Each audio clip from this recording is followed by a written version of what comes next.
உலகெங்கும் வாழும் ஜீ தொலைக்காட்சி தமிழ் நெஞ்சங்கள் அனைவருக்கும் தமிழ் புத்தாண்டு நல்வாழ்த்துக்களை தெரிவித்துக் கொள்கிறோம். இந்த தமிழ் புத்தாண்டு என்பது இயற்கையோடு இணைந்த ஒரு விழா.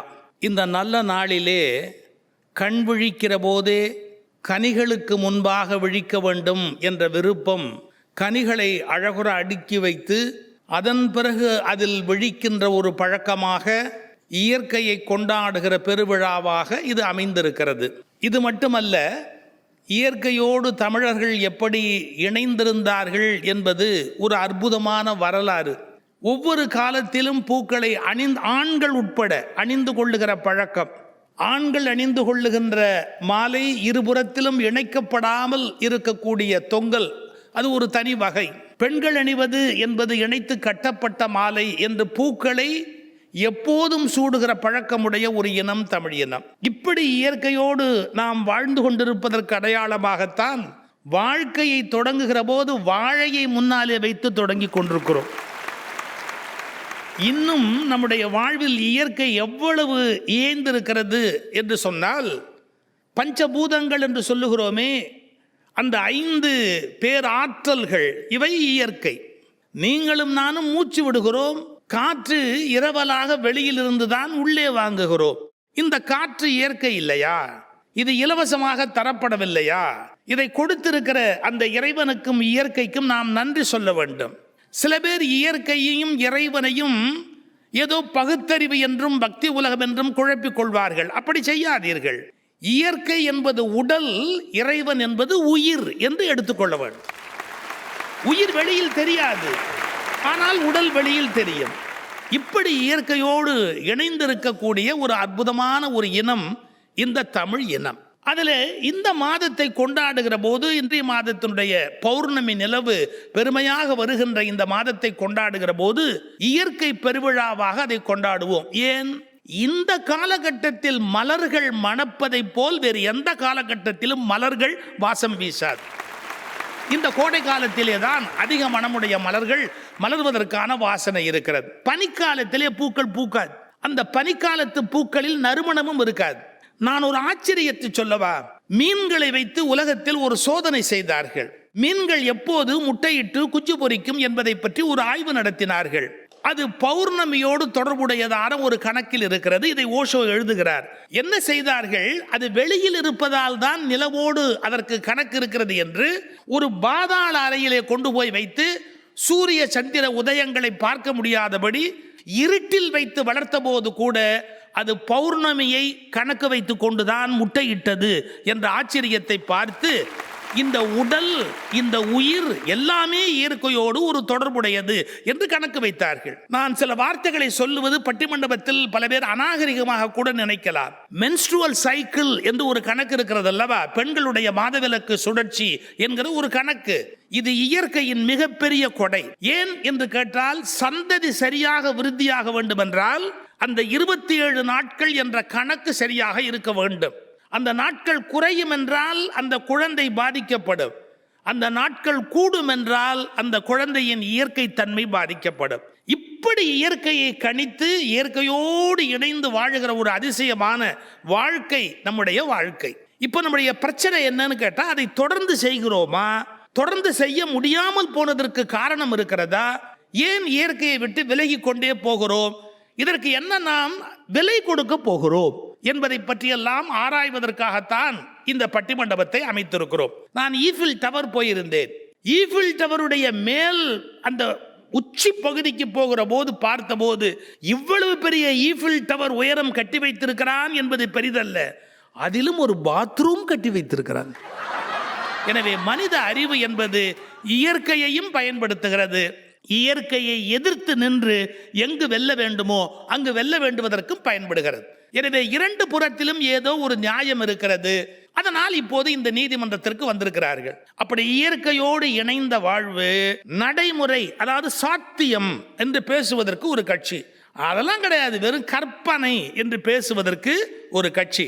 அதில் நடைமுறையே என்ற அணியிலே புதுக்கோட்டை கம்பன் கழகத்தினுடைய ஒரு மிகப்பெரிய பெருமைக்கு காரணமாக இருக்கிற ஒரு பேச்சாளர், ஒரு நல்ல இலக்கிய பாரம்பரியத்திலே வந்த ஒரு அருமையான பேச்சாளர் சகோதரியார் பாரதி அவர்கள் அந்த அணியினை தொடங்கி வைத்து இப்போது பேச வருகிறார்கள்.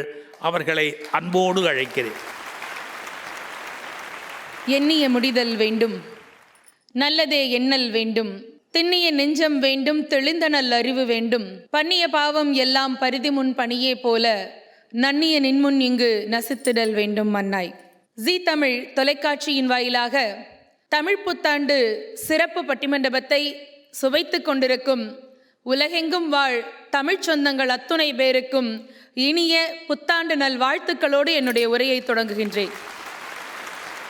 பூக்களுடைய அந்த பெருமைகளை எல்லாம் நீங்கள் அருமையாக சொன்னீர்கள் ஐயா. இந்த சித்திரை நாளிலே ஆண்டு முழுவதும் பயன்படுத்தாவிட்டாலும் நாம் இன்றைக்கு மட்டுமாவது பயன்படுத்தக்கூடிய ஒரு முக்கியமான பூ ஒன்று உண்டு.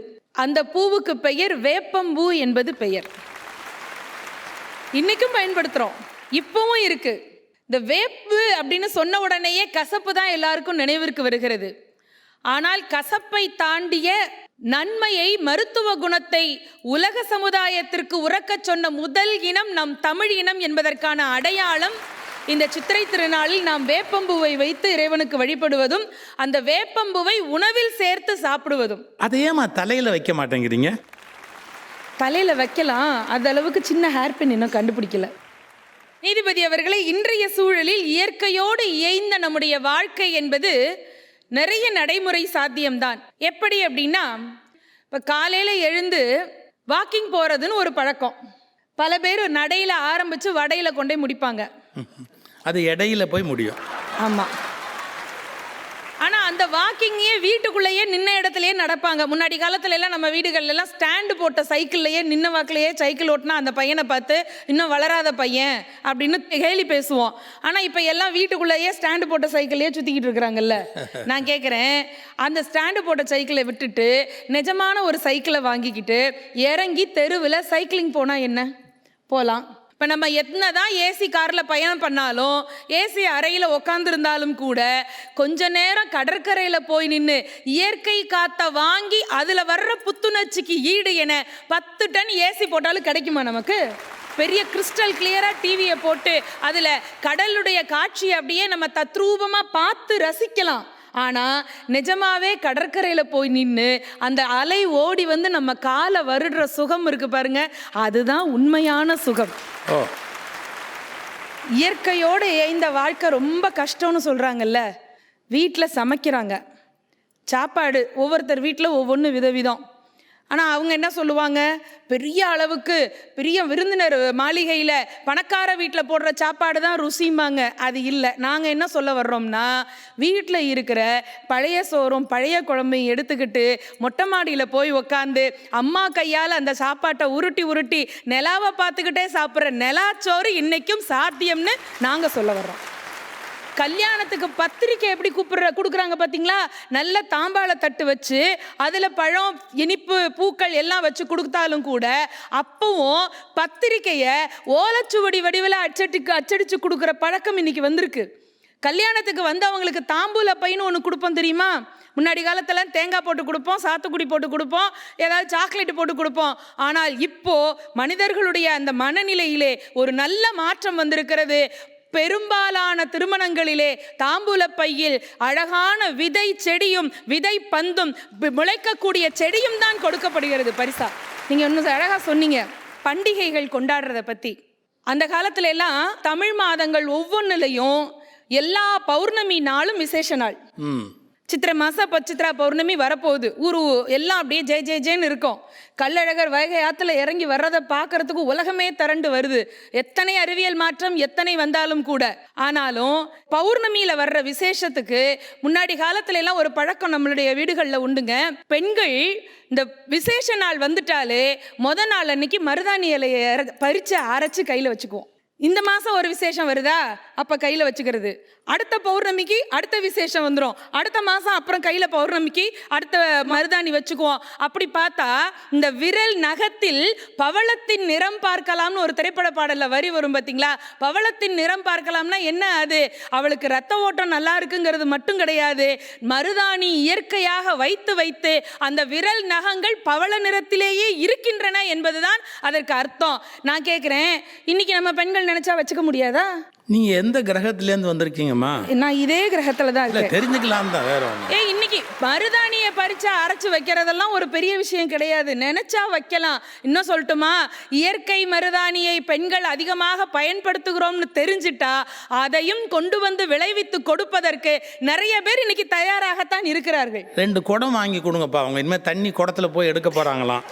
என்ன சொன்னா, அழகா நம்மளுடைய தாகத்தை தீக்கிறதுக்கு சுத்தமான இளநீர் இருக்கு, அதை குடிங்களேன்னு நாங்கள் கேட்குறோம். கிடையாது, கெமிக்கல் போட்ட அந்த பானத்தை தான் குடிப்பேன்னு அவங்க 3 பேரும் சொல்றாங்க. புடவைகளில் கூட நிறைய விதவிதமான வகைகள் இருக்கு. ஆனாலும் இன்றைக்கும் தூய்மையான பட்டுப்புடவைக்கும் தூய்மையான பருத்தி புடவைக்கும், இன்னும் சொல்ல போனால் வாழை நாரிலே எழுதப்பட்ட அந்த புடவைகளுக்கும் அதிகமான வரவேற்பு இன்றைக்கு இளம் பெண்களிடம் இருக்கிறது என்று சொன்னால் அதைத்தான் இன்னைக்கு வாங்கி உடுத்துறதுக்கு எல்லாரும் ஆசையா இருக்கிறோம். கிராமத்தில் ஒரு கட்டில் பயன்படுத்தி இருக்கோம் அந்த காலத்துல எல்லாம். அதுக்கு பேர் என்ன தெரியுமா? கைத்து கட்டில்னு சொல்லுவாங்க. இந்த தாம்பு கயித்துல கட்டில் செஞ்சு அதை போட்டு ஓரமா திண்ணையில வச்சிருப்பாங்க. திடீர்னு வீட்டுக்கு விருந்தினர் வந்துட்டாங்கன்னா, மாமா வந்துட்டாரு, அந்த கைத்து கட்டில எடுத்து போடுறா தம்பி அப்படிம்பாங்க. அதுல மாமா படுத்து ஜாலியா தூங்கிட்டு எந்திரிச்சு போவார் அவர் பாட்டுக்கு. இந்த கைத்து கட்டில படுத்து தூங்கின சுகம் இருக்கு பாருங்க, அதை எதோட தெரியுமா ஒப்பிடலாம்? அம்மா புடவையில செய்த தூளியில படுத்து தூங்கினதுக்கு சமமான சுகம் கைத்து கட்டில கிடைக்குது. ஓலை குடிசை, மூங்கில் போடுற அந்த வீடுகள், மேற்கூரையே வேண்டாம், படுத்துக்கிட்டா வெட்ட வெளி ஆகாயம் தெரியணும், இப்படியெல்லாம் தனித்தனியாக ரிசார்ட்டில் போய் ஒரு நாளைக்கு 15,000 20,000 வாடகை கொடுத்து தங்குற அளவுக்கு இன்னைக்கு மக்கள் போய்கிட்டு இருக்காங்க. புத்தி கெட்டு இயற்கையோடு உள்ள வாழ்க்கையை தேடி இந்த உலகம் போய்கொண்டிருக்கிறதா இல்லையா? பெருமக்களே, நீங்கள் எல்லோரும் பிம்பத்தை பார்த்துவிட்டு மீண்டும் அந்த இயற்கை வாழ்க்கை நமக்கு வராது என்று கற்பனையோடு இருக்கிறீர்கள். இல்லை, இன்னும் அந்த இயற்கை நம்மிடம் தீர்ந்து விடவில்லை. மனிதர்கள் மனது வைத்தால், இன்னும் சரியாக சொல்லுகிறேன், பேராசைப்படாமல் இருந்தால் இயற்கையோடு இயைந்த வாழ்க்கையை இன்னும் 1000 தலைமுறைகள் வாழலாம் என்று சொல்லி இயற்கையோடு இயைந்த வாழ்க்கை நடைமுறை சாத்தியமே என்று சொல்லி விடைபெறுகிறேன். நன்றி, வணக்கம். ஒரு 50 வருஷத்துக்கு முன்னாடி போன ஒரு ஃபீல் இல்லை? ஒரு பழைய படம் பார்த்த ஒரு சந்தோஷம். தழையாம் பூ முடிச்சு தடம் பார்த்து நடந்து அந்த வயக்காட்டில் நடந்து போகிறது, அந்த பானை குடம் அதெல்லாம் கொண்டாந்து அப்படியே நிறுத்திட்டீங்க. இதெல்லாம் உங்கள் வீட்டில் இம்ப்ளிமெண்ட் பண்ணுவீங்களா? பார்ப்போம். கைத்து கட்டில், அதில் படுத்தா முதுகு தொஞ்சு போகுதுமா, என்ன பண்ணுறது? சரி, நீங்கள் உங்கள் ஆசையை ஏன் கெடுப்பான சொல்கிறீங்க, நல்லது. இப்போ இதெல்லாம் கற்பனை அப்படின்னு பேசுறதுக்காக நாகரிக உலகத்தினுடைய அடையாளமாக புலவர் சாந்தாமணி அவர்கள், உலகெங்கும் வாழ்ந்து கொண்டிருக்கக்கூடிய ஜீ தமிழ் தொலைக்காட்சி நேயர்கள் அத்துணை பேருக்கும் இனிய தமிழ் புத்தாண்டு வாழ்த்துக்களும் வணக்கங்களும். இயற்கையோடு இணைந்த வாழ்க்கை கற்பனை அப்படின்னு நாங்கள் பேசுறதுனால நாங்கள் இயற்கைக்கு எதிரி இல்லைங்க நடுவர் அவர்களே. இயற்கையோடு இணைந்த வாழ்க்கை அப்படின்னு தொடங்கும் பொழுது நடைப்பயிற்சி அப்படின்னாங்க. ஏன்னா அவங்க புதுக்கோட்டையிலிருந்து நடந்தே வந்திருக்கிறாங்க. இங்கே நல்லா ஏசி இருக்கிற ரயிலில் ஏறி நல்லா படுத்து தூங்கிட்டு இங்கே வந்து நீங்கள் என்ன சொல்லிட்டு இருக்கிறீங்க? இயற்கையோடு இணைந்த வாழ்க்கை நடைப்பயிற்சின்னு சொல்கிறீங்க. இயற்கையோடு இணைந்த வாழ்க்கை அப்படின்னா நீங்கள் 50 ஆண்டு காலத்துக்கு முன்னால் போயிட்டீங்கன்னு சொன்னீங்க. நான் அதுக்கு முன்னாலேயே போகிறேங்க. இந்த குகையில் வாழ்கிறது, காடுகளில் வாழ்கிறது, இலதலைகளை கட்டிக்கிறது, பச்சை காய்கறிகளை திங்கிறது, அப்புறம் ஒதுக்குப்புறமாக போய் மலஞ்சலம் கழிச்சிட்டு மண்ணை போட்டு மூடுறது, அப்புறம் ஆற்றுல தண்ணி அள்ளி குடிக்கிறது. இதுதான் நம்ம இயற்கைன்னு அவங்க கருத்து. ஆனால் நாங்கள் 3 பேர் என்ன சொல்கிறோம்? அதெல்லாம் இன்னைக்கு இருக்கிற இந்த நடைமுறை உலகத்தில் அதெல்லாம் சாத்தியப்படாது. அதாவது இது வரைக்கும் கூகுளில் வாழ்ந்தீங்க, போதும் வாங்க நிறுத்திட்டு 100 ஆண்டுக்கு முன்னால் போய் எல்லாம் குகையில் வாழலான்னு கூப்பிடுறாங்க. இது வரைக்கும் நீங்கள் கம்ப்யூட்டரில் வாழ்ந்துட்டு இருந்தீங்க, போதும் போதும் நிறுத்துங்க, எல்லாம் இயற்கை வாழ்வுக்கு திரும்புங்க, வாங்க எல்லாரும் காடுகளில் போய் என்ஜாமின்னு எல்லாம் என்ஜாய் பண்ணலான்னு கூப்பிடுறாங்க. நடுவர் அவர்களே, நான் ஒரு கேள்வியை 3 பேரையும் பார்த்து கேட்டேன். கடைசியில் பாரதி முடிக்கும் போதும் கூட ஒன்று சொன்னாங்க, வருங்கள், பருத்தி ஆடை தான் இயற்கை ஆடை, அதை உடுத்த பழக வேண்டும் சொன்னாங்க. உடுத்த முடியல.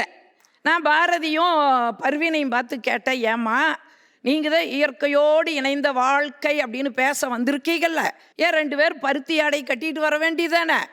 அந்த நடுவில் இருக்கிற திருமாறன் ஏதோ வேட்டி, பரவாயில்ல வேட்டியை கட்டி, அதுவும் கூட இடையில வந்ததுதான்.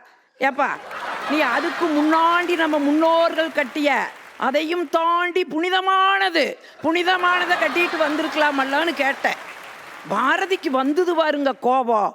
என்னக்கா பேசுறீங்க? உலகமே பார்க்குற ஒரு நிகழ்ச்சி, பருத்தி புடவையை கட்டிட்டு வந்தால் அது கசகச நசன்னு போயிடாதா? அதனால தான் நாங்கள் பட்டாடையை கட்டிட்டு வந்திருக்கிறோன்னு சொன்னாங்க. எனக்கு சொன்னதெல்லாம் கூட வருத்தம் இல்லைங்க. இன்னொன்று சொன்னாங்க பாருங்க பாரதி, ஏக்கா என் மாமியா மாதிரியே என்னையும் கலாய்க்கிறீங்க. நாங்கள் ஏமா என்ன ஆச்சுன்னு இந்த நிகழ்ச்சிக்கு கிளம்பி வந்தங்க்கா, எங்கள் மாமியா என்னை திட்டுன்னு திட்டுச்சு, எனக்கு அழுகையாக வந்துச்சுங்க்கா, ஆனால் நான் அழுகலை கண்ட்ரோல் பண்ணிட்டேன்னுச்சு. நான் சொன்னேன், இங்கே வேறு அழுகையெல்லாம் வந்து அழுதுறோன்னு, கண்ட்ரோல் பண்ணக்கூடாது, ஏன்னா ஹார்ட் அட்டாக் வரும்னெல்லாம் சொல்கிறாங்க, அழுதுற வேண்டியதானான அழுதுருப்பனுங்கக்கா, மேக்கப் களைஞ்சு போகும்னு சொல்லி அழுகாம விட்டுட்டனுங்கான். இன்னைக்கு இருக்கிறத எல்லாத்தையும் நீங்கள் அனுபவிச்சுக்கிட்டு இங்கே வந்து நீங்கள் என்ன சொல்கிறீங்க? இயற்கையோடு இணைந்த வாழ்க்கை தான் மகிழ்ச்சியானது, நடைமுறை அப்படின்னு பேசுகிறீங்க. சரி, நான் இப்போ பேசி முடித்த பிறகு நான் ஒன்று கேட்குறேன். நடுவரும் கூட உங்ககிட்ட கேட்டாங்கம்மா, இதெல்லாம் இன்னைக்கு உங்கள் வீட்டில் நடைமுறையில் சாத்தியமான? ஆமான்னு பாரதி பலமாக தலையாட்டினீங்கள பாரதி. நான் ஒன்று கேட்குறேன், இந்த நிகழ்ச்சி முடிஞ்ச பிறகு நீங்கள் 2 பேர் வீட்டுக்கு போன உடனே விறகடு பற்ற வச்சு மண்பாண்டத்தை எடுத்து வச்சு, கவக்கோல்னு ஒன்று இருக்குதுமா தெரியுமாம்மா? களிகளருக்கு கவக்கோல் ரொம்ப அவசியம். ஏன்னா அதைத்தான் மெட்டி பிடிச்சிக்கணும், பானையை ஆடக்கூடாது, அசையக்கூடாது. அதனால் அதில் அப்படியே அமுத்தி வச்சுக்கணும். அப்புறம் அப்படியே துடுப்போன்னு இருக்குது 2 குச்சி, அதை வச்சு கிளறி முடிஞ்சால் நடுவருக்கு அனுப்பிச்சி விடுங்கம்மா, பார்க்கலாம். முடியுமா? இது நடைமுறைக்கு சாத்தியமா? எல்லாம் யூடியூப்பை பார்த்து சமைச்சிக்கிட்டு உட்காந்துட்டு இருக்கிறீங்க. ஒரு அம்மாங்க யூடியூப்பை பார்த்து சமையல் பண்ணிடுச்சு, அப்படியே எடுத்து பரிமாறிச்சு. அந்த மனுஷன் எடுத்து வாயில் போட்டவர் இன்னைக்கு வித்தியாசமாக இருக்குது. என்னடி இன்னைக்கு சமையல் ஒரு வித்தியாசமாக இருக்குது, என்ன பண்ணி தொலைச்சேனாரு. யூடியூப்பை பார்த்துட்டு தாங்க சமைச்சேன். அவருக்கு பயங்கர கோபம் வந்துடுச்சு. உடனே அந்த அம்மாவோட ஃபோன் நம்பரை போட்டிருந்தது. இவர் எடுத்து அந்த நம்பருக்கு ஃபோன் பண்ணி கேட்டார், ஏமா நீ ஏதாச்சும் விஷப்பரிச்சை பண்ணோன்னா வீட்டுக்காரரை வச்சு பண்ணுமா, ஏமா ஊரில் இருக்கிற ஆண்களை எல்லாம் கொடுமைப்படுத்துறேன்னு கேட்டார். அந்த அம்மா, ஏன் சார் அப்படின்னுது, நீ சமைச்சு போட்டேன்னா வீட்டுக்காரருக்கு மட்டும் போடு, நீ வாட்டுக்கு யூடியூப்பில் போட்ட, அதை பார்த்துட்டு என் மனைவி சமைச்சு போட்டு என் உசுரை வாங்குறான்னு. உடனே அந்த அம்மாவுக்கு கோபம் வந்துச்சு. கீழே பாரு, சமைத்து பாருன்னு மட்டும்தான் போட்டிருக்கிற, சாப்பிட்டு பாருங்கள் நான் போடல, நீ யாரையா சாப்பிட சொல்லிச்சு? இன்னைக்கு இந்த லட்சணத்தில் போயிட்டு இருக்குது.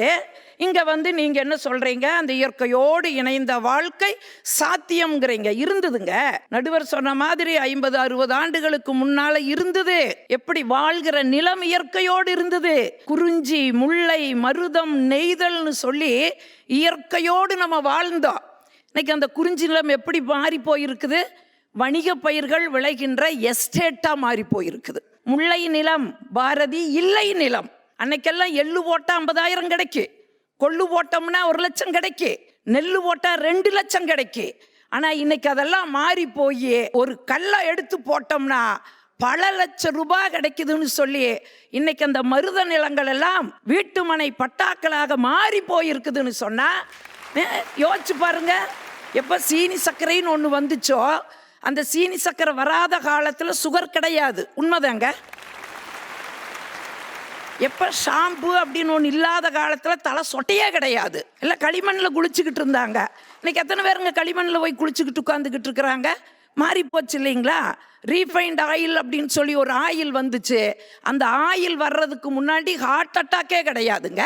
இல்லை யோசிச்சு பாருங்க, எத்தனை இழந்திருக்கிறோம். பனையோலை விசிறி எங்கே, பல்லாங்குழி விளையாட்டு எங்கே, கும்மி எங்கே, கோலாட்டம் எங்கே, ஆழம் விழுது ஊஞ்சல் எங்கே, மரப்பாச்சி பொம்மை, கல்யாணம் எங்கே, குச்சி மிட்டாய் எங்கே, குருவி ரொட்டி எங்கே, அன்பு எங்கே, பாசம் எங்கே, மருதாணி எங்கே, அட மரியாதையாவது எங்கே? 1/4 கிலோ கடுக்கன் சுமந்த காது எங்கே, மாசில்லா காற்று எங்கே, தூசி இல்லா தண்ணீர் எங்கே, விஷம் கலக்காத காய்கறிகள் எங்கே? இதையெல்லாம் நினைத்து பார்க்க நேரம் எங்கே? எல்லாத்தையும் தொலைச்சுக்கிட்டு இங்க மேக்கப் மட்டும் போட்டு வந்து உட்கார்ந்துக்கிட்டு நாங்க இயற்கையோடு வாழணும், இயற்கையோடு வாழணும்னு சொன்னா எந்த சூழலிலும் இன்னைக்கு இருக்கிற காலகட்டங்கள்ல இயற்கையோடு இணைந்து வாழ்வது என்பது நடைமுறைக்கு சாத்தியப்படாது. அது கற்பனையே கற்பனையே என்று சொல்லி வணங்கி விடைபெறுகிறேன். நன்றி, வணக்கம். எதெல்லாம் தொலைச்சிருக்கிறோம் அப்படிங்கிறத ஒரு பட்டியல் போட்டாங்க. 40 வருஷங்களுக்கு முன்பெல்லாம் நீங்கள் திருநெல்வேலி பக்கம் போனீங்கன்னா காரச்சேவு வாங்கிட்டு வந்தீங்கன்னா பிளாஸ்டிக் பையில் டப்பாலெல்லாம் கொடுக்க மாட்டாங்க, பனவோலை பெட்டியில் கொடுப்பாங்க. அந்த பனவோலை பெட்டியில் திருநெல்வேலியிலேருந்து மெட்ராஸுக்கு கொண்டு வந்து திறந்தாலும் அந்த முறுமுறுப்பு கெடாது, அதை விட எக்ஸ்ட்ராவாக பன வாசனையும் சேர்ந்து வரும். அது எவ்வளோ ஒரு இயற்கையும் பாதுகாப்பாக இருந்தது, காரச்சேவும் பாதுகாப்பாக இருந்தது. எப்படிப்பட்ட ஒரு சுகமான ஒரு அனுபவம் இருந்தது. போயிடுச்சு எல்லாம் டப்பா பிளாஸ்டிக்கு அது மாதிரி மாறிடுச்சு. எங்கே எங்கே எங்கே அப்படின்னு அம்மா அப்படியே வசனமாக பொழிஞ்சிட்டாங்க. இன்னைக்கு இந்த இங்கே இங்கே இங்கேன்னு அதுக்கு பதில் சொல்கிறதுக்கு ஒருத்தர் வரணும் இல்லை, வந்து திருமாறன் தான் சிக்கினார். வாங்க தம்பி திருமார். உலகெங்கிலும் இருந்து தொலைக்காட்சியின் வாயிலாகவும் இந்த நல்லதொரு நிகழ்வை கண்டு தங்கள் நேரத்தை பயனுள்ளதாக கழித்து கொண்டிருக்கிற அறிவுசால் தமிழர் பெருமக்கள் அனைவருக்கும் என் முதன்மை வணக்கங்களை தெரிவித்துக் கொள்கிறேன். இயற்கையோடு இணைந்த வாழ்க்கை நடைமுறையா கற்பனையா அப்படிங்கிற கற்பனை தான், நமக்கு இல்லை, எதிர்க்க இருக்க இந்த 3 பேருக்கு. நீங்கள் பாருங்கள், அந்த 3 பேரை இவங்கெல்லாம் இயற்கையோடு இணைந்த ஆட்கள் போல தெரியுதான்னு பாருங்க. தெரியலன்னா நான் சொல்கிறேன். எங்கள் ஐயா மோகனசுந்தரம் ஐயாலாம் காலையில் ஏறினா பென்ஸு, இறங்கினா BMW, அதுதான் ஒரு வாழ்க்கை. அவர்கிட்ட போய் காலையில் எழுந்து வெளியில் போய் சூரிய வெளிச்சத்தை பாரு, சிட்டுக்குருவி சத்தத்துக்கு, அவர் சிட்டுக்குருவி 65 சாப்பிட்ற ஆள், சத்தம் கேட்கக்கூடாதும் பார். அவங்க லாஸ்ட்டில் சாந்தாமணி அம்மா. நம்மளாம் என்ன நினச்சிக்கிறோம், சென்னைக்காரங்கெல்லாம் தமிழ்நாட்டில் சென்னையை தவிர வேறு சிட்டியே இல்லைன்னு நினச்சிக்கிறோம். அவங்க கோயம்புத்தூர்னா ஏதோ ஊர் கிராமம்லாம் இல்லை, கோயம்புத்தூரும் சிட்டி, ஒரு சிட்டி கேர்ள். அவங்கள கூப்பிட்டு உக்காந்து இயற்கையோடு இணைந்து வாழனா அவங்களுக்கு ரத்த கொதிப்பே வந்துருச்சு, கத்துன்னு கத்திட்டு போகிறாங்க. அல்ல வேற அந்த காலத்தில் சுகர் இல்லை, பிபி தெரியுமா? அந்த காலத்தில் சுகருக்கு மதுமேகம்னு பேர், கேன்சருக்கு ராஜபுலவைன்னு ஒரு நோய், அப்படி ஒரு நோய், அது பேர் இருந்தது. என்னன்னா அதுக்கு மருந்து இருந்தது நம்ம கிட்ட, அவ்வளோதான். நீங்கள் மதுமேக சூரணம்னு இன்னைக்கு மருந்து கலந்து கொடுக்குறாங்க. இன்னைக்கு சுகருக்கு யாருக்குமே மருந்து கிடைக்கலன்னா கடைசியில் இயற்கை வைத்தியன்கிட்ட அதை தோடி தான் ஓடுறாங்க. இவங்க என்ன நினச்சிக்கிறாங்க, அவங்க சொன்னாங்கல்ல இலை தழையெல்லாம் கட்டிக்கிட்டு, அப்படி தான் நீங்கள் நினைக்கிறீங்க. இயற்கையோடு இணைந்து வாழ்தல் அப்படின்னா இருக்கிற காரு பைக்கெல்லாம் விற்றுட்டு கட்ட வண்டியில் போகிறது இல்லை, மாட்டு வண்டியில் போகிறது இல்லை. ஐயோ பழையபடி நம்மளை கோமணத்தை கட்டிட்டு களத்தில் இறங்க சொல்கிறான்டா, அப்படி இல்லை. இயற்கையோடு இணைந்து வாழ்தல் என்பது இயற்கைக்கு எந்த பாதகமும் விளைவிக்காமல் வாழ்தல், அவ்வளோதான். ஒரு கார் எடுத்துகிட்டு போய் பார்க் பண்ணுறீங்கன்னு வச்சுக்கோங்க, கான்கிரீட்டில் எங்கே பார்க்கிங் இருக்கோ அங்கே பண்ணுங்க.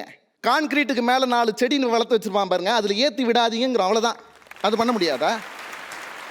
இந்த நிலக்கரி எங்கே போய் எடுக்கிறேன்? பூமியிலேருந்து எடுக்கிறேன். பூமியில் பல ஆயிரம் ஆண்டு காலங்களாக தேக்கி வைக்கப்பட்ட இந்த நிலக்கரியை தோண்டி தோண்டி தோண்டி தோண்டி அளவுக்கு அதிகமாக நான் எடுக்கிறேன். இப்போ இதை நான் இன்னொரு இடத்துக்கு கொண்டு போகணும். அப்போ அதுக்கு எனக்கு என்ன தேவைப்படுது? ஒரு லாரி தேவைப்படுது இல்லையா? ரொம்ப தூரமாக ஒரு தொடர் வண்டி தேவைப்படுது. அதற்கான மெட்டலை நான் எங்கேருந்து எடுக்கிறேன்? பூமியிலேருந்து. அப்போ அதுக்கு ஒரு தொழிற்சாலையா? அதனால இந்த உலகம் வெப்பமயமாதல் ஆகுதா? ஒரு பக்கம் ஒதுக்கி வை. அந்த வண்டி ஓடணும். இந்த வண்டி ஓடுறதுக்கு பெட்ரோலோ டீசலோ வேற ஏதாவது கேஸோ தேவைப்படுது. இதை எங்க போய் எடுக்கிற? கடலுக்கு அடியில தான் எண்ணெய் வளம் நல்லா இருக்குன்னு சொல்லி கடல்ல ஓட்ட போட்டு அங்கிருந்து எண்ணெய் எடுக்கிற. கடல்ல அப்படியே அதனுடைய கழிவுகளெல்லாம் கலக்க விடுறோமா? கடல் கெட்டு போதா? அவற்றை சுத்திகரித்து பெட்ரோலாகவும் டீசலாகவும் ஆக்குறதுக்கு ஒரு பெரிய ஆலை தேவைப்படுது.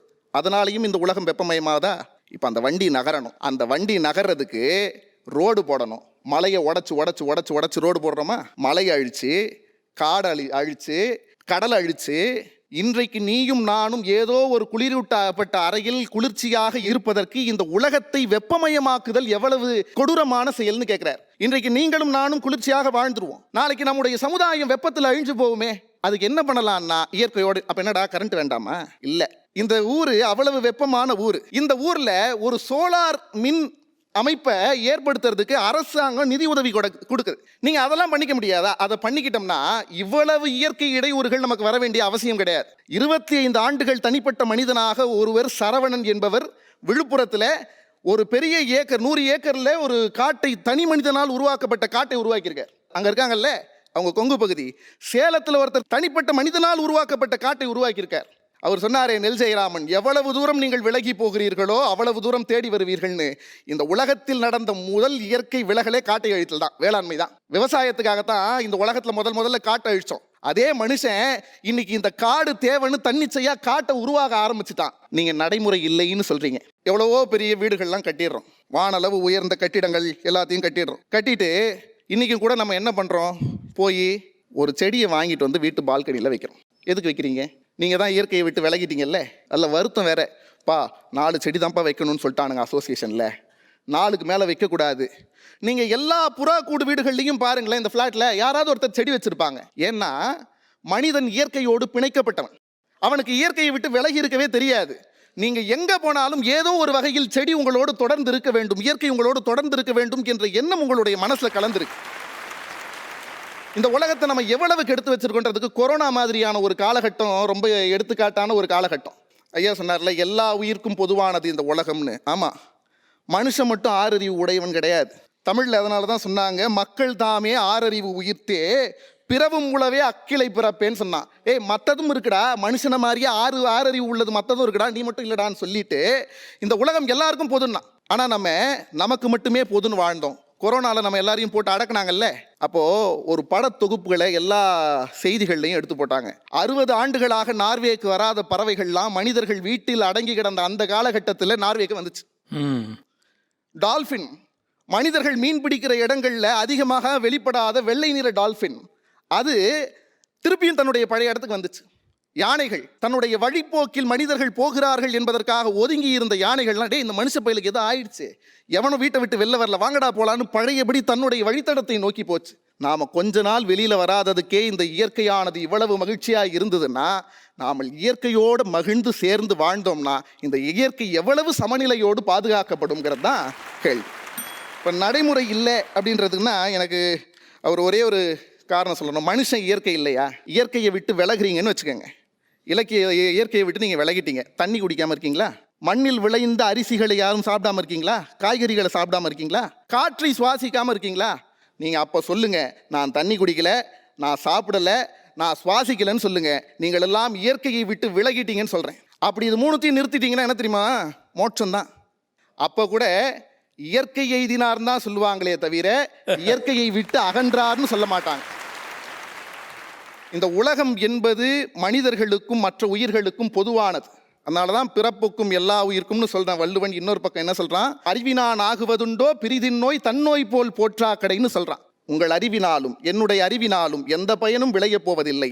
இந்த மலையும் காடும் புழுவும் புல்லும் எல்லாம் நம்மை போலவே என்று கருதி அவற்றினுடைய நோயும் நம்முடையது என்று கருதாத மனநிலை வராத வரையில் அந்த அறிவினால் பயனில்லைன்னு சொல்கிறான் வள்ளுவன். அன்றாட வாழ்க்கையில் நாம் இன்றைக்கும் இயற்கையோடு இணைந்து வாழ்கிறோம்.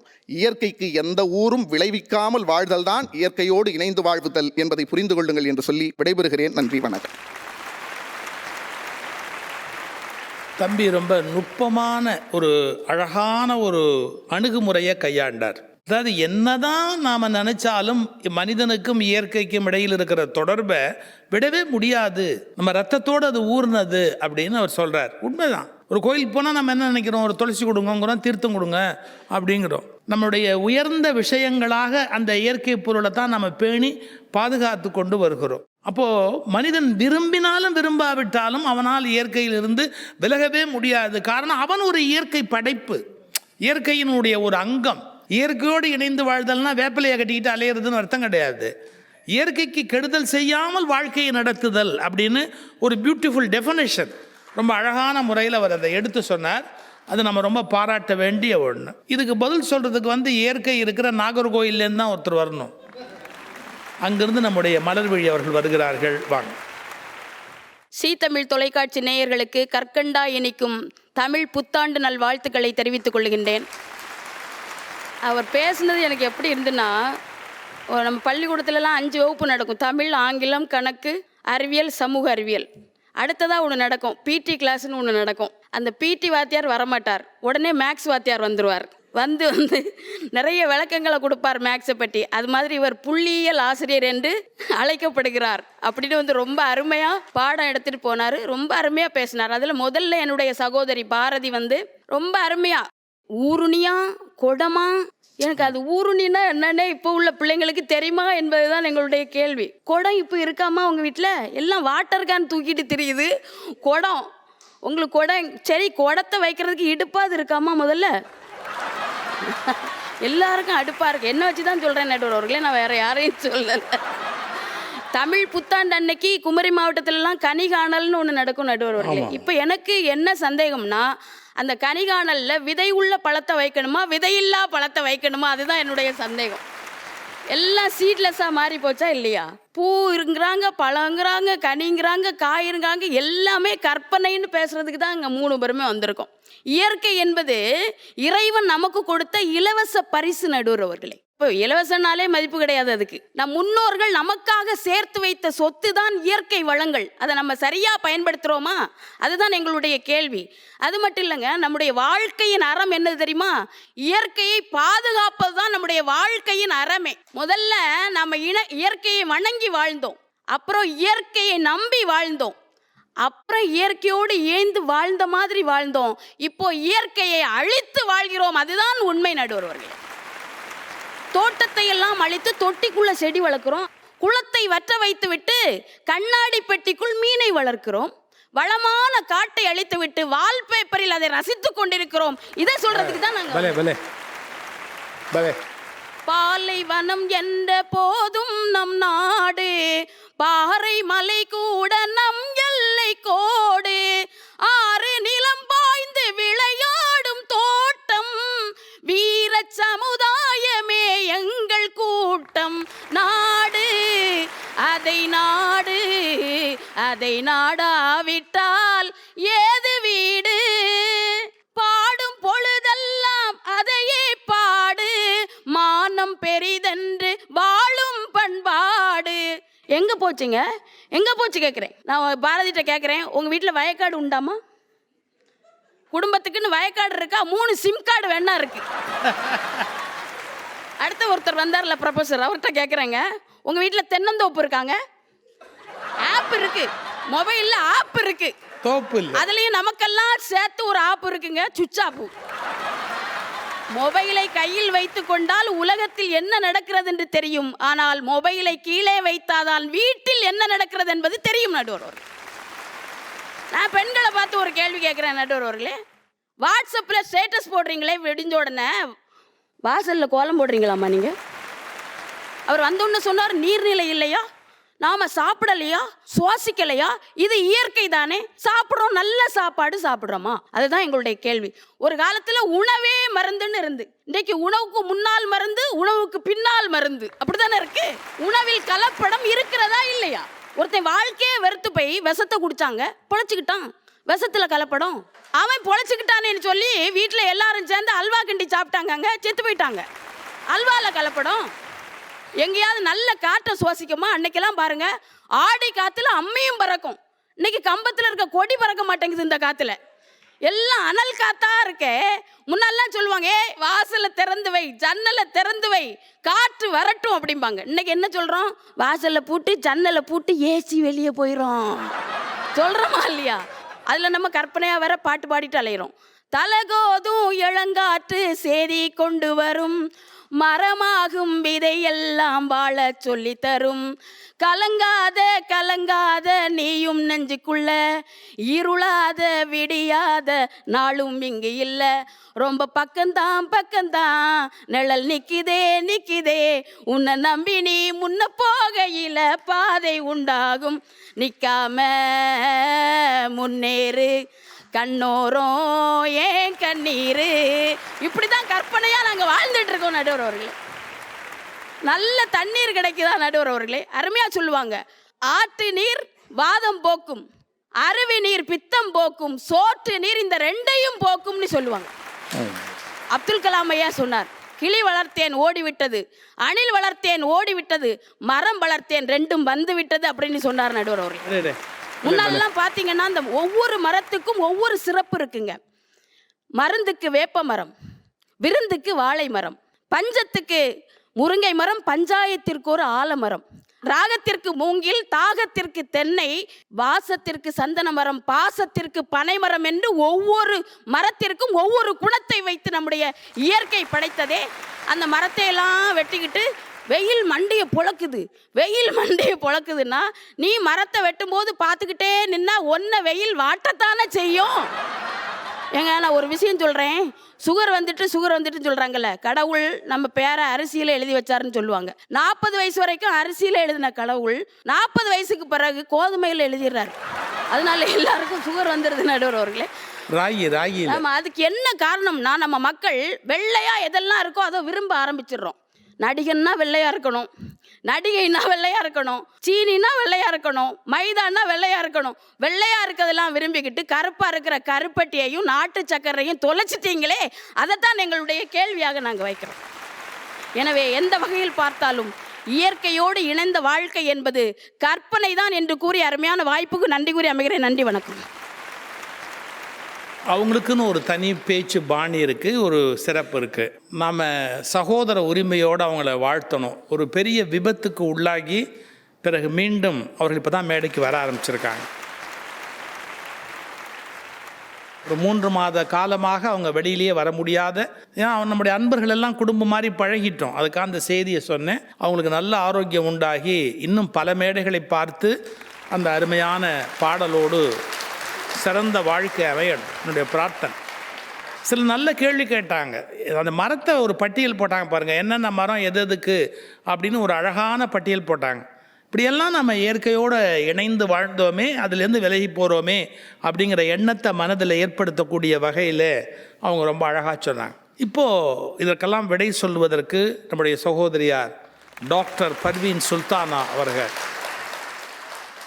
விசை உறும் பந்தினை போல் உள்ளம் வேண்டியபடி செல்லும் உடல் கேட்டேன், நசையரு மனம் கேட்டேன், நித்தம் நவம் என சுடர்தரும் உயிர் கேட்டேன், அசைவரு மதி கேட்டேன், இதை அருள்வதில் உனக்கெதும் தடையுள்ளதோ, வல்லமைத்தாராயோ இந்த மாநிலம் பயனுற வாழ்வதற்கு.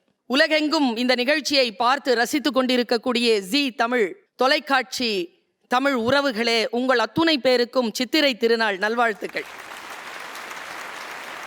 இயற்கையோடு இணைந்த வாழ்க்கை கற்பனை தான் என்கின்ற அணியிலே 2 பேர் பேசியிருக்கிறார்கள்.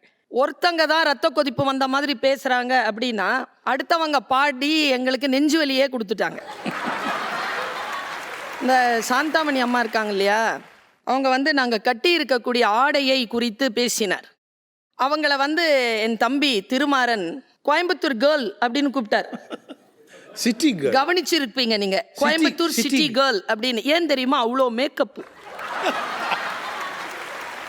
கண்ணாடி போட்டா வயசு தெரிஞ்சிரும்ங்கிறதுனால கண்ணாடி போடாமையே பார்த்துருக்குதுங்க அந்த அக்கா. நான் கட்டி இருக்கிற புடவை மரபு சார்ந்த கைத்தறி புடவை, திருமணமான பெண்களுக்கு மட்டுமே என்று தமிழ் மரபு சொல்லியிருக்கக்கூடிய அந்த புடவையை சித்திரை திருநாளில் நான் அணிந்து வந்திருக்கிறேன். நான் இப்படி யோசிக்கிறேன், நம்முடைய வாழ்க்கை என்பது இன்றைக்கு தொழில்நுட்பங்களால் நிறைந்திருக்கிறது. ஐன்ஸ்டீன் இப்படி ஒரு மிகப்பெரிய ஒரு வாக்குமூலத்தை தந்து மறைந்து போனார்.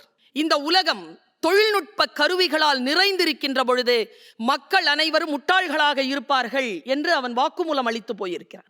தொழில்நுட்பத்திற்கும் மேற்கத்திய கலாச்சாரத்திற்கும் தொடர்பு கிடையாது. ஒருவர் தொழில்நுட்பங்களோடு வாழ்தல் என்பது இயற்கைக்கு முரணான வாழ்க்கை கிடையாது. இயற்கையோடு சேர்ந்து அந்த தொழில்நுட்பங்களை அவன் சரியாக பயன்படுத்துவது சாத்தியம்தான், நடைமுறைதான். அதைத்தான் எங்களுடைய பேச்சிலே நாங்கள் பேசுகிறோம். நோய் வாய்க்கு ருசியாக சாப்பிட முடியாம இருக்கிறதுக்கு பதிலா நோய் வராமல் இருப்பதற்கு இந்த வாய்க்கு ருசியான கண்டதையும் சாப்பிடாம இருக்கிறதுக்கான புத்தி நடைமுறை இல்லையா? அது சாத்தியம் இல்லையா? ஒன்றும் இல்லை, கொரோனா 2 வருஷம் முடங்கி கிடந்தோம். இயற்கை சார்ந்த வாழ்க்கை தானே அதிலிருந்து நம்மை மீட்டெடுந்தது. நிலவேம்பு கசாயம் என்கின்ற அந்த ஒற்றை கசாயம்தான் நம் அனைவரையும் காப்பாற்றியதை தவிர வேறு எந்த இயற்கை இல்லாத எந்த ஒரு பொருளும் நம்மை காப்பாற்ற இல்லை. நான் இந்த நேரத்தில் நம்மாழ்வாரை குறிப்பிட்டு பேசுகிறேன். இந்தோனேஷியால சுனாமி வந்தபோது இந்தோனேஷிய அரசாங்கம் நம்மாழ்வாரை அழைத்து 3 ஆண்டு காலம் அவரை இந்தோனேஷியாவில் வைத்து உப்புக்களால் நிறைந்து இருந்த அந்த பகுதிகளை எல்லாம், சுனாமியால் பாதிக்கப்பட்ட அந்த பகுதிகளை உப்பு இல்லாத நிலமாக மாற்றி விவசாய பூமியாக மாற்றியதற்கான நன்றியை இன்றைக்கும் இந்தோனேஷிய அரசாங்கம் நம்மாழ்வாருக்கு தந்து கொண்டிருக்கிறது. நம்மிடத்தில் பிறந்த ஒரு தமிழர் எங்கேயோ போய் ஒரு விஷயத்தை நடைமுறையாக்கி வந்திருக்கிறார் என்றால், அவர் இனத்தில் பிறந்த நாம் இந்த பூமியை நன்மையான பூமியாக மாற்ற முடியாதா? அது நடைமுறை இல்லையா? இந்த தொலைக்காட்சி நிகழ்ச்சிக்கு வருகை தந்த பார்வையாளர்கள் கூட இயற்கையோடு வாழ்கின்ற வாழ்க்கைக்காக ஏங்கி இருக்கிறார்கள் என்பதுதான் சபையிலிருந்து கிளம்பி இருக்கக்கூடிய நெல் ஜெயராமன் என்கின்ற ஒற்றை குரல். பாரம்பரிய நெல் வரிசையில் 600க்கு மேற்பட்ட நெல் விதைகளை பாதுகாத்த கற்பனை தான் சொல்றீங்கல்ல இந்த 3 பேரையும். நீங்க எப்ப தெரியுமாமா? ஆமா, கற்பனை தான். நாங்களும் அந்த பக்கம் வர்றதுக்கு ஒண்ணுதான், ஒரு சொட்டு தண்ணி, ஒரு இலை, ஒரு நெல்மணி. உங்க அறிவியல்ல உருவாக்கிருங்க பாப்போம், நாங்க வந்துடுறோம் அந்த பக்கம். துப்பார்க்கு துப்பாய துப்பாக்கி, துப்பார்க்கு துப்பாய தூவும் மழை. என்ன அர்த்தம்? இந்த மழை இருக்குல்ல, அது நமக்கு உணவாகவும் இருக்கிறது, நமக்கு உணவாக இருக்கக்கூடிய இந்த பயிருக்கும் உணவாக இருக்கிறது என்று சொல்லி வாழ்கின்ற பரம்பரை நம் பரம்பரை. சோறு இருக்குல்லம்மா, அதை நீங்க விட்டுட்டீங்கன்னா அது கற்பனைன்னு பேசுங்க. சோறு சாப்பிட்ற வரைக்கும் நாம இயற்கையோடு இணைந்துதான் இருக்கு. தமிழ் மரபுல பூ மலருதுன்னு வச்சுக்கோங்களேன். பூ மலர்ந்து வந்தா இந்த பூக்குன்னு எத்தனை பேர் ஒவ்வொரு பருவத்துக்கு ஒரு பேர் வச்சாங்க தமிழன். இன்னைக்கும் இருக்கு, இல்லைன்னு சொல்லிடாதீங்க, இருக்கு. உங்களுக்கு தெரியாததுனால நீங்க கற்பனை சொல்லக்கூடாது. மொட்டு, அரும்பு, போது, பூ, மலர், அலர், வி. மூடி இருந்தா மொட்டு, கொஞ்சம் அரும்பு, இன்னும் கொஞ்சம் போது, கொஞ்சம் எப்படின்னா பூ, கொஞ்சம் இப்படி மலர்ந்துச்சுன்னா மலர், இன்னும் கொஞ்சம் விரிஞ்சுதுன்னா அலர், நல்லா விரிஞ்சிருச்சுன்னா வி. இப்படி சொல்ற மரபு. ஈஃபில் டவர்ல தண்ணி கொண்டு போறதுங்கிறது இயற்கைக்கு எதிரானதாக நான் கருத இல்லை.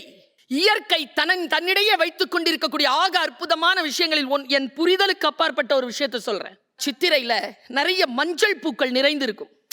பாதையில எல்லாம் நிறைய பெரிய பெரிய மரங்கள் மஞ்சள் பூக்களை உதிர்த்திருக்கும். நீங்க எந்த பருவத்துல விதை போட்டாலும் சித்திரையில தாங்க அந்த எல்லா மரமும் பூக்கும். நீங்க எப்ப வேணாலும் போட்டுக்கோங்க. 150 வருஷம் மரமா இருந்தாலும் 10 வருஷம் மரமா இருந்தாலும் ஒரே டைம்ல தான் பூக்கும். மனுஷங்க மாதிரி இல்லை. மனிதன் தோற்கிறான். இயற்கையின் ஒற்றுமைக்கு முன்னால் மனிதன் தோற்கின்ற இடம் இதெல்லாம். ஐயா ஒரு வார்த்தை கேட்டார், ஏமா வேப்பம் பூவை தலையில சூடுறது இல்லைன்னு கேட்டார். ஐயா, பூவை தலையில வச்சுக்கிற பூன்னு இருக்குது, சாப்பிட்ற பூன்னு இருக்கையா. தலையில வச்சுக்கிற பூ மல்லி, ஆனா சாப்பிடுற பூ இருக்குல்ல அது வேப்பம் பூ. சாப்பிடுற பூவை போட்டு சாப்பிடுறது இல்ல. இந்த தெருவை சுத்தம் செய்த நம்முடைய இந்த இனத்தின் தாய்மார்கள் இருக்காங்கல்ல, துப்புரவு பணியாளர்கள், அந்த துப்புரவு பணியாளர்கள் கிட்ட கொரோனா நேரத்தில் போய் பார்த்தீங்கன்னா எல்லா துப்புரவு தொழிலாளர்களும் தன் கொண்டைக்குள்ளாக அவர்கள் வேப்பை கொழுந்தை சொருகி வைத்திருந்தார்கள். எல்லாரும் சொருகி வச்சிருந்தாங்க. இன்னைக்கு கூட அது முஸ்லீமா இருக்கட்டும், கிறிஸ்துவரா இருக்கட்டும், யாரா இருக்கட்டும், அம்மா வாத்துதுன்னா அம்மன் கோயில்ல போய் வேப்பிலை தண்ணீரை வைத்து அந்த குழந்தைக்கு கொடுப்பது, குடிப்பது என்பது, அந்த வீடுகளில் வேப்பிலை கொழுந்தை போடுவது என்பது இந்த காலகட்டத்திலும் 21ஆம் நூற்றாண்டிலும் சாத்தியமாகி இருக்கிறது என்றால் இயற்கையோடு நாம் பிரிந்து இல்லை என்பதனை புரிந்து கொள்ள வேண்டும். நம் வினையால் நாம் இயற்கைக்கு எதிராக நின்று கொண்டிருக்கிறோம். அவர் ஐயா சொன்னார், ரொம்ப எனக்கு உடம்பெல்லாம் பதறிடுச்சு ஒரு நிமிஷம். இந்த மனிதர்கள் உள்ளே இருந்ததுனால வெளியில என்னென்ன வந்தது தம்பி? டி நகர்ல இந்த ரொம்ப பெரிய ஒரு மால் இருக்கு, அந்த தெருவில் இருக்கிற ஒரு வேப்ப மரத்தில் கிளி இருக்கு இல்லைங்க, கிளிகள் குடும்பம் குடும்பமாக வாழ்ந்துச்சுங்க. இயற்கை நம்மோடு தான் இருக்கிறது, நாம் தான் மிரட்டி கொண்டிருக்கிறோம். அந்த மிரட்டலை நாம் கொஞ்சம் அடக்கி வாசித்து நாம் இயற்கையோடு இணைந்தால் நிச்சயமாக அதுவும் நம்மோடு வரும். சென்னையிலெல்லாம் இப்பொழுது சிட்டுக்குருவிகள் வருவதில்லை. நான் கூட எழுதினேன், அந்த காலத்தில் 20 ஆண்டுகளுக்கு முன்னால் முதியவர்களும் முற்றங்களும் இல்லாத வீடுகளுக்கு சிட்டுக்குருவிகள் வருவதில்லை. வரும் எப்ப தெரியுமா? மனம் கொஞ்சம் விரித்து ஆகணும். தமிழர்களுக்கு அந்த விரிவடைந்த மனம் தானே. எவ்வளவுதான் அறிவியல் சூழல் வந்தாலும், எவ்வளவுதான் தொழில்நுட்ப வாழ்க்கை வந்தாலும், இயற்கைக்கு மீறிய வாழ்க்கை இல்லாமல் இயற்கையோடு ஒன்றிணைந்து செல்லக்கூடிய வாழ்க்கை நடைமுறைதான், சாத்தியம்தான். அதுதான் நாம் அடுத்த தலைமுறைக்கு தருகின்ற பரிசு. அந்த கடமையை உணர்வோம் என்று சொல்லி வாய்ப்பளித்தமைக்கு நன்றி பாராட்டி அமர்கிறேன். நன்றி, வணக்கம். இயற்கையை நாம் எப்படி உற்று கவனித்திருக்கிறோம் என்பதை ஒரு இடத்துல விளக்கினார்கள். ஐயா, ஒரு பூ பூப்பதில் 7 நிலை அது கடந்து வருகிற போது ஒன்னொன்றுக்கும் பேர் வைக்கணும் அப்படின்னு சொன்னால் அதனுடைய பருவ மாற்றங்களை கூர்ந்து கவனித்தால் மட்டும்தான் முடியும். அது இத்தனோண்டு மொட்டா இருந்து பிறகு கொஞ்சம் பெரிதாகி அதை விட பெரிதாகி அது என்னென்ன நிலை பயணப்பட்டு இருக்கிறது என்று ஒரு பூவை உற்று கவனிக்கிற அளவுக்கு நமக்கு இலக்கிய மனம் இருந்திருக்கிறது, ரசனை இருந்திருக்கிறது. அதற்கு சொல் வைக்கிற அளவுக்கு நம்முடைய மொழியில் செழுமை இருந்திருக்கிறது. அந்த மாதிரி நுட்பமான இடங்களை எல்லாம் அவர்கள் பட்டியலிட்டு காட்டினார்கள். ஆனால் அது என்ன இருந்தாலும் நடைமுறை என்ற அந்த கருத்திலிருந்து அது வெறும் கற்பனை என்பதை நமக்கு எடுத்து சொல்வதற்கு அருமை நண்பர், நகைச்சுவை நயகரா தம்பி மோகன சுந்தரம் அவர்கள் இப்போ வருகிறார். நான் என்றும் வணங்கி மகிழும் நடுவர் அவர்களே, மேடையில் அமர்ந்திருக்கும் அறிஞர் பெருமக்களே, ஜி தொலைக்காட்சியின் நேயர்களே, அவையோர்களே, உங்கள் அனைவருக்கும் என்னுடைய வணக்கமும் தமிழ் புத்தாண்டு வாழ்த்துக்களையும் தெரிவித்துக் கொள்கிறேன். நடுவர் அவர்களே, எனக்கு முன்னால் என் அன்பு சகோதரி பர்வீன் அவர்கள் பேசினார்கள். அதாவது எந்த தலைப்பில் பேசி யார் பேர் சொன்னால் கைத்தட்டுவாங்கன்னு தெரியும். வேறு ஏதாவது நான் சுபேகானந்தர்னும் இல்லைன்னா அப்துல் கலாம்னும். இங்கே இயற்கைன்னு ஒன்று உடனே நம்ம ஆழ்வார் சொல்லி ஒரு கைத்தட்டு. எங்கள் அணியில் ஆரம்பிக்கும் போதே சொன்னோம், நாங்கள் இயற்கைக்கு எதிரி இல்லை, ஆனால் ப்ராக்டிக்கலாக என்ன, இயற்கையை விட்டுட்டோம், இயற்கையிலேருந்து விலகி நிற்கிறோம், இனிமேல் இயற்கையை காப்பாற்றுறது கஷ்டம். அது வரும், ஒரு காலகட்டத்தில் வரும். அந்த மாதிரி கொரோனா ஏன் போனது தெரியுமா? நிலவேம்பு கஷாயம். ஏங்க தடுப்பூசி 2-3 போட்டு வச்சுக்கிறீங்க, அப்புறம் சும்மா அதையே சொல்லின்னு இருக்கக்கூடாது, ஏதாவது சொல்லணும். இல்லை, நம்ம திருமாறன் பேசுறது எனக்கு இதுவரையும் புரியல. கமல் சார் மாதிரி பேசிட்டு உட்காந்துட்டாரு. ஆனால் பாரதி மேடம் தான் அற்புதம். சார், பழைய சாதத்தை மொட்டை மாடியில் நல்லா பார்த்து சாப்பிடணுமா? லூசாங்க நம்ம. நைட்டு யாராவது பழைய சாதம் சாப்பிடுவாங்களா சார்? ஏதாவது சொல்லணுமேன்னு சொல்லக்கூடாது. பீச்சுக்கு போய் நில்லுங்கள், காற்று நின்று இருக்கேன், காய வச்ச கருவாடு நாத்தம், அரைவரில் வாந்தி வந்துச்சு. அழகில் நின்று பாருங்கள், நின்று பாருங்கள். ஒய்ஃபோடு நிற்கிறவனுக்கு தான் தெரியும் பயம். ஆமாங்க, இப்போ நிறைய நடக்குது நாட்டில். எது வேணாலும் எப்போ வேணாலும் நடக்கும். போகிறதே இல்லை நான் பீச்சு பக்கமே. சார், ஒன்றே மனிதன் முதலிலே இயற்கையை பார்த்து பயந்தான். பயந்ததற்கெல்லாம் அதை சாமின்னு சொல்லிட்டான். மழை பெஞ்சுது, பயந்தான், மழை சாமின்னா. நெருப்பை பார்த்தான், பயந்தான், நெருப்பு சாமின்னா. பூகம்பம் சாமி, மின்னல் சாமி.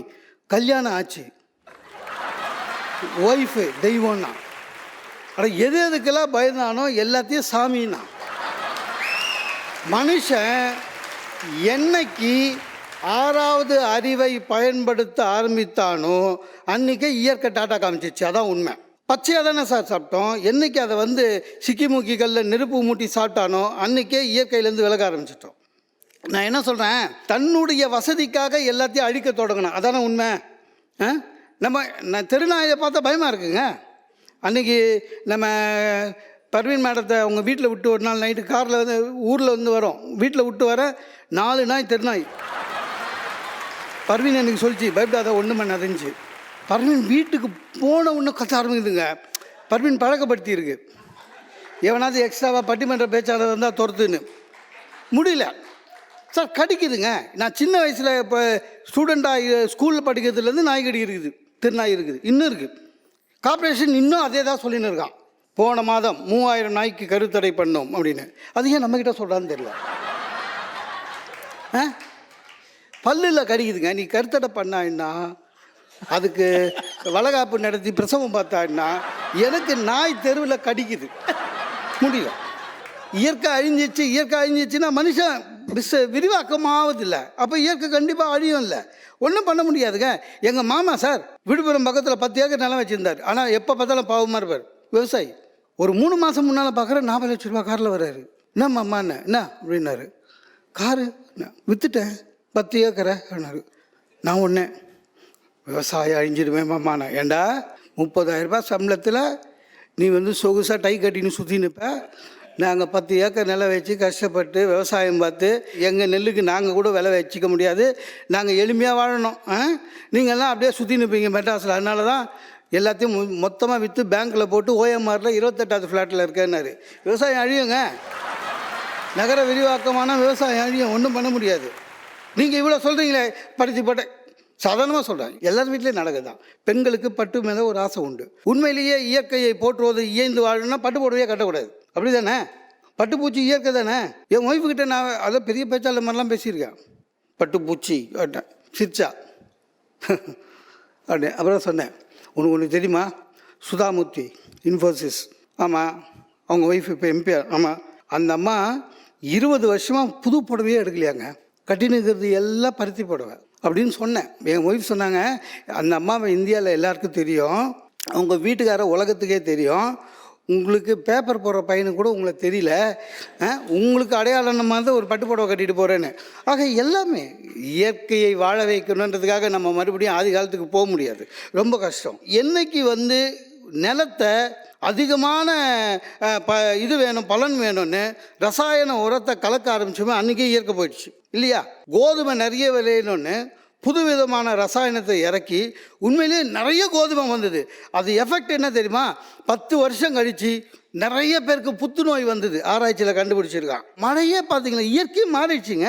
முன்னெல்லாம் ஒரு காலத்தில் ராஜா கேட்பாரா மந்திரிகிட்ட, மாதம் மும்மாறி பெய்ததா அப்படின்னு. அது கூட தெரியாத ஒருத்தவன் ராஜா. அப்பவும் அப்படி தான் இருந்துக்கிறானுங்க. இப்போ அப்படி இல்லை, எப்போ மழை பெய்யுது, எப்போ புயல் அடிக்குது, ஒன்றும் தெரியல. ஒன்று சொல்கிறேன், என்றைக்கு நகரமயமாக்குனதோ அன்றைக்கே இயற்கை போய்விட்டது. ஆனால் மனிதன் வாழ வேண்டும் என்பதற்காக இயற்கையிலிருந்து விலகி இருக்கிறான், அவ்வளோதான். இயற்கையோடு இணைந்து வாழதான் எல்லோருக்கும் ஆசை.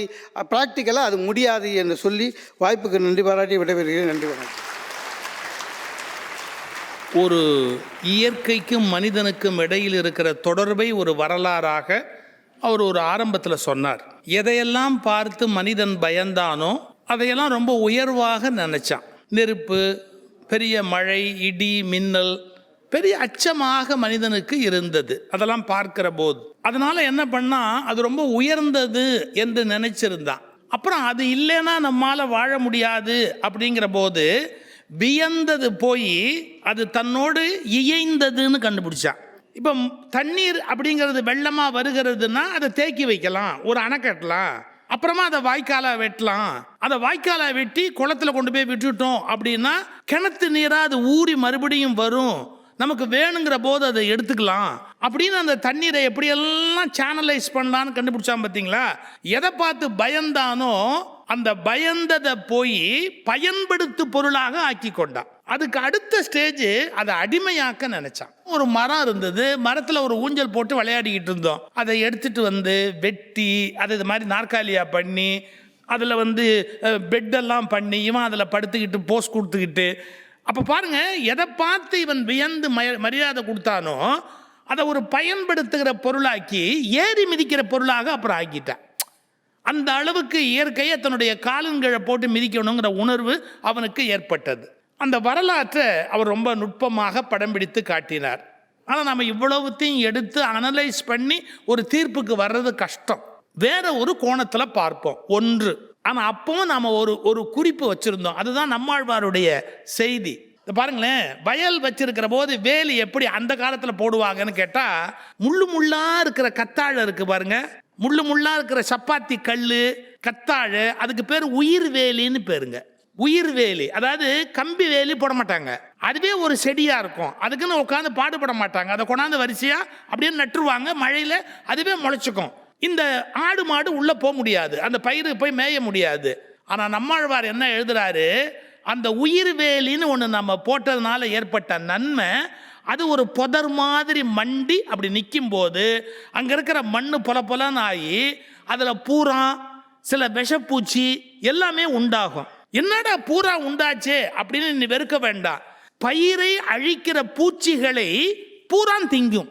அப்போ பயிர் மேலே வளருவதற்கு இந்த உயிர் வேலி பயனுடையதாக இருக்கும். இந்த வேலி என்பது பயிருக்கு எதிரானதல்ல, பயிரை மேலும் பாதுகாப்பதற்கான ஒரு உயிர் வேலியாக அது அமைக்கப்பட்டது. நாம் என்ன பண்ணணும்? எலக்ட்ரிக் வேலி கொண்டாந்தோம். யானை உள்ள வரக்கூடாது அப்படின்னு எலக்ட்ரிக் வேலி கொண்டாந்தோம். என்னென்ன நடந்தது? அதனால பறவை பட்சியெல்லாம் அதில் அடிபட்டு செத்ததுக்கு அப்புறம் என்ன ஆச்சு? பறவை பட்சிகள் இச்சமிடுவது, பூச்சிகளை தின்னுவது எல்லாமே போய் பயிருக்கு எதிராக இந்த வேலி கெடுதல் செய்ய தொடங்கி விட்டது. இப்போ இவங்க பேசுகிற இந்த பகுதியெல்லாம் அப்படியே இருக்கட்டும். நான் 3 கேள்வி கேட்டு இதுக்கு தீர்ப்புக்கு முடிவுக்கு வரணும்னு நினைக்கிறேன். நீங்கள் இயற்கை இயற்கை இயற்கைன்னு ஒன்று, செடி கொடி பூவு வயல் ஆறு குளம் மலை அதோடு நிறுத்திக்கலாம் அப்படிங்கிற மாதிரி நம்ம விவாதம் போயிடுச்சு. என் கேள்வி, நேச்சுரல் டெலிவரி இப்போ எவ்வளவு? நேச்சுரல் டெலிவரினா இயற்கையான சுகப்பிரசவம் தானே. நேச்சுரல் டெலிவரி இன்னைக்கு எத்தனை குடும்பத்தில் சாத்தியம்? இயற்கையாக நடக்க வேண்டிய பிரசவம் கூட உங்களுக்கு எப்போ இயற்கைக்கு மீறி ஆப்ரேஷன் பண்ணி பிள்ளைய வெளியே எடுக்க வேண்டியிருக்கோ அந்த இடத்துல இயற்கை என்பது எல்லை மீறி போய் நாம் இயற்கையிலிருந்து விலகி கொண்டிருக்கிறோம் என்பதற்கு சுகப்பிரசவங்கள் குறைந்து வருவது ஒரு அடையாளம். புள்ளை பெற்றுக்கிறதுங்கிறது எவ்வளோ நேச்சுரலான விஷயம். எல்லாம் 15 16 அப்படின்னு சொல்லி முப்போகம் பயிர் பண்ணலாம். இன்னைக்கு தெருவுக்கு 2 ஃபெர்டிலிட்டி கிளினிக் வச்சிருக்கிறார். இது இயற்கையா சார்? இயற்கையா கருத்தரித்து குழந்தை பிறப்பதற்கான வாய்ப்பு போய் கருத்தரிப்பதற்கு என்றே நீங்க இவ்வளவு மருத்துவம் பார்க்க வேண்டி இருக்குன்னு சொன்னா இயற்கையிலிருந்து எவ்வளவு நாம விலகி போய் இருக்கிறோம் என்பதற்கு இந்த ஃபெர்டிலிட்டி கிளினிக் அதுவே மிகப்பெரிய சான்று. இப்ப நம்ம பயப்படணும். இதை சரி பண்றதுக்காக எவ்வளவோ முயற்சிகள் எடுத்துக்கிறாங்க, நான் இல்லைன்னு சொல்லலை, முயற்சிகள் எடுத்துக்கிறாங்க. ஆனா ஒரு அக்கிரமம் என்ன தெரியுங்களா? அந்த கல்யாணத்துக்கு போனோம், அதனால ஒரு மாத்திரை போட்டுக்கிறேன், பீரியட்ஸ் தள்ளி போட்டோம் அப்படிங்கிறது அந்த ஒரு காரியம் இருக்கு. அது முடிகிற வரைக்கும் நம்ம ஒன்றும் பண்ண முடியாது, ஒரு வாரம் தள்ளி போகிறதுக்கு மாத்திரை போட்டுக்கிறேன். இந்த மாதிரி பழக்க வழக்கங்கள் எவ்வளோ வந்துருச்சு. ஏன் ஒரே வார்த்தை பச்சையாக சொல்கிறேன்னு, ஒவ்வொரு மாத்திரையும் இயற்கைக்கு எதிரானது. படுத்தா தூக்கம் வரணும், அதுக்கு ஒரு மாத்திரையை போட்டால் தான் எனக்கு தூக்கம் வரும் அப்படின்னா நீ இயற்கையிலேருந்து விலகிட்டேன்னு தானே அர்த்தம். இவைகளெல்லாம் ஏற்படுத்துறதுக்கு இயற்கையோடு எப்படி இணைந்து வாழணும் அந்த ஒரு கருத்தை சொல்லி நான் முடிச்சிடுறேன். அமெரிக்காவில் ஒரு தீவு, அந்த தீவை பற்றி ஸ்பெஷலாக ரிசர்ச் பண்ணியிருக்கான். அந்த தீவு மக்கள் மட்டும் 100-110 வயசுக்கு வரைக்கும் இருக்கிறாங்க. அதை விட ரொம்ப முக்கியம், அவங்களுக்கு ஹார்ட் அட்டாக்கே வரல. உடனே ஒரு வேர்ல்டு ரிசர்ச் கமிட்டி போட்டு அந்த தீவுக்கு போய் அந்த ஜனங்களுக்கு ஏன்டா ஹார்ட் அட்டாக் வரல அப்படின்னு ஆராய்ச்சி பண்ணா சார், அவங்க சாப்பிட்ற ஃபுட்டுக்கு என்ன பேர் தெரியுங்களா? ரெயின்போ ஃபுட் அப்படின்னு பேர். என்ன வானவில்லையே உணவாக சாப்பிட முடியுமா? கிடையாது. அவங்க காலையில் எடுத்து உணவுன்னு வச்சுக்கிற போதே பார்த்தா எல்லா கலர்லேயும் இருக்கும். அது அதாவது செயற்கை சாயம் அல்ல, இயற்கையாக அந்த செடியிலேயே மரத்திலேயே அல்லது கொடியிலேயே பூத்த காய்த்த அந்த வண்ணங்கள், அந்த மாதிரி 7 வண்ணங்களும் உடைய உணவு தினம் சாப்பிட்றாங்க அவங்க சாப்பிட்ற போது. அப்போ நம்முடைய உணவை பற்றி பரிசீலனை பண்ணணும், நம்முடைய வாழ்க்கையை பற்றி பரிசீலனை பண்ணணும், நம்ம இயல்பான முறையில் இருக்கிறோமா அப்படின்னு. எனக்கு சொல்ல கஷ்டமாக தான் இருக்குது. பாட்டியெல்லாம் நீங்கள் கேட்டு பார்த்தா சொல்லுவாங்க, 15 வயசுக்கு மேலே தான்ப்பா நான் பூப்படைஞ்சேன் அப்படிம்பாங்க. 15 12 ஆச்சு, 12 10 ஆச்சு, 10 இன்னைக்கு 7 ஆயிருக்கு. எப்படிங்க பருவமடைதல் அப்படிங்கிறது ஒரு 16 வயதில் இருந்தது போய் 15 வயதில் இருந்தது போய் 7 வயதுன்னு இன்னைக்கு ஆயிருக்குன்னு சொன்னால் நாம் இயற்கையிலிருந்து எவ்வளவு விலகி போய் இருக்கிறோம். நீங்கள் தோட்டத்து பூக்களை வைத்து இயற்கையை பேசுகிறீர்கள், நான் மனிதன் பூப்பதை வைத்து இயற்கையை உங்களுக்கு நினைவூட்ட விரும்புகிறேன். இது எப்போ பூக்கணுமோ அப்போ பூக்க வேண்டாமா? அழகா சொன்னாங்க, மஞ்சப்பூ எப்ப நீ நட்டாலும் கவலைப்படாது, அது சித்திரையில் தான் பூக்கும். அது மாதிரி ஒரு பெண் பருவமடைதல் பூ பூத்தல்ங்கிறது எவ்வளவு பெரிய விஷயம். அது கண்ட காலத்தில் நிகழும்னா கண்ட வயதில் நிகழும்னு சொன்னா எங்க நம்முடைய இயற்கையை நம்மால காப்பாற்ற முடியுது? எனவே இன்று நம்ம தெளிவாக ஆராய்ந்து பார்த்தா இயற்கை தன்னுடைய வலிமையை நிரூபித்து கொண்டே இருக்கும், டவுட்டே கிடையாது. ஆனால் மனித வாழ்க்கை இயற்கையிலிருந்து விலகி விலகி போய் எல்லையற்ற துன்பங்களை இன்றைக்கு சந்தித்து கொண்டே இருக்கிறது. நாம் இயற்கையோடு இணைந்து வாழ்ந்தால் பிரம்மாண்டமான ஆஸ்பத்திரிகள் உருவாகி இருக்காது, மருத்துவ கடைகள் உருவாகி இருக்காது, இத்தகைய தவறான பருவமடைதல் உருவாகி இருக்காது, குழந்தை பேறு மருத்துவமனைகள் உருவாகி இருக்காது, கருத்தரித்தல் மருத்துவமனை உருவாகி இருக்காது. எனவே இன்று யதார்த்தமான உண்மை என்று எடுத்து பார்த்தால் இயற்கை என்பது இணைந்த வாழ்வாக இல்லாமல் விலகித்தான் நிற்கிறது என்ற உண்மையை புரிந்து கொண்டு, அது நடைமுறையில் நமக்கு இல்லை, அது ஒரு கற்பனையில் இருக்கிறது, ஆனாலும் கைக்கு எட்டிய தூரத்தில் இருக்கிறது. நீங்கள் இப்போது பற்றினால் மீண்டும் இயற்கை உங்களோடு இணைந்துவிடும். இப்போது விட்டுவிட்டால் அந்த நிலா பூமியிலிருந்து விலகினால் இந்த பூமியை சூரியன் விழுங்கிவிடும் என்று எப்படி விஞ்ஞானி கண்டுபிடித்தானோ, அப்படி இயற்கையிலிருந்து விலகுகிற அந்த தூரம், தொலைவு கூடிக்கொண்டே போனால் மிக விரைவில் இந்த பூமியை நம்முடைய செயற்கை விழுங்கிவிடும். அதனால் மிகப்பெரிய பேராபத்து நிகழ்வதற்கான வாய்ப்பு இருக்கிறது. சார், பிளாஸ்டிக் அப்படிங்கிற ஒன்றை விடவா ஒரு செயற்கை வேணும் இந்த உலகத்தில்? ரயிலில் பயோ டாய்லெட்னு ஒன்று கண்டுபிடிச்சோமே, எவ்வளோ பெரிய விஷயம் தெரியுமா? நம்ம எப்படியும் நம்முடைய அறிவு, மனிதனுடைய அறிவு பாருங்க, ரயிலில் பயோ டாய்லெட்னு ஒன்று கண்டுபிடிக்கிறோம். அப்போ என்ன பண்ணுது? எந்த விதத்திலும் இந்த கீழே விழாமல் அதை உண்ணுவதற்குரிய பாக்டீரியாவை பயன்படுத்தி இயற்கையவே சொல்யூஷன் ஆக்கி நம்ம கண்டுபிடிக்கிறோம். அப்போ நமக்கு அறிவு இருக்குது. அதை தான் சொன்னேன், இயற்கையிலிருந்து விலகி இருக்கிறோம். ஆனால் நல்ல வேளையாக நிலா பூமியை விட்டு எப்படி கொஞ்சம் விலகி இருக்கிறதோ அப்படி இருக்கிறோம். இன்னும் அதிகம் விலகுவதற்கு முன்பாக கைக்கு எட்டிய தூரத்தில் இருப்பதால் இப்போது விழித்து கொண்டால் மீண்டும் இயற்கையோடு இணையலாம் என்கிற சாத்தியமான கருத்தையும் சொல்லி, இப்போதைக்கு நாம் விலகித்தான் இருக்கிறோம் என்பதை தீர்ப்பாக வழங்கி விடைபெறுகிறேன். நன்றி, வணக்கம்.